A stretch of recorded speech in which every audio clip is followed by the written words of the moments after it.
Приветствую вас! Я Юлия Иодзевич, молодой руководитель экологической службы крупного промышленного города Волгоградской области и руководитель проекта «Фотозона. #Мы за экологию».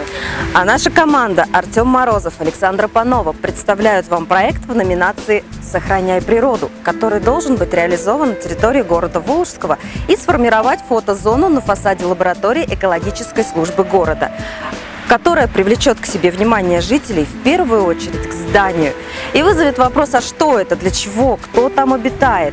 Необычный вид здания, его современная окраска должны стать прекрасной фотозоной для жителей и гостей города, вызвать интерес войти внутрь и пообщаться, задать интересующие вопросы. Экология – это дело каждого, так гласит одноименный конкурс, организованный Министерством природы. Для города Волжска это особо актуальная тема, потому как нет ни одного жителя в нашем городе, который не прочувствовал бы на себе все ароматы химической промышленности. Город Волжский – это один из крупнейших промышленных городов Нижнего Поволжья и второй по величине Волгоградской области. Любовь к природе, к родному дому зарождается в сердце каждого человека, и неважно, сколько лет представителю данного социума.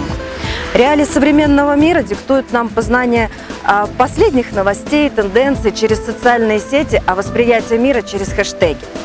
Проблемы окружающей среды теряют свою значимость и теряются, когда переходят от слов к делу. Хотя топить за экологию, быть экологичным, вести здоровый образ жизни – это сейчас модно.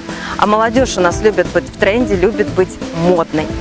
При поддержке вашего гранта у людей сформируется положительная эмоция от внешней красоты здания, соцсети наполнятся яркими фото и видео, а мы, в свою очередь, обещаем обеспечить мотивацию, беречь окружающую среду и быть активным участником экологической безопасности родного города. В перспективе после реализации проекта планируется обмен опытом с другими муниципалитетами и регионами для привлечения молодежи к проблемам экологии, развитие зеленой экономики, то есть снижение углеродного следа, развитие фонда зеленых насаждений, применение экономии энергии, продолжение реализации целей проекта после его завершения и, конечно же, популяризация создания экологических служб в муниципалитетах с промышленными объектами. А с вами был главный эколог города Волжского, и мы очень рассчитываем на вашу поддержку.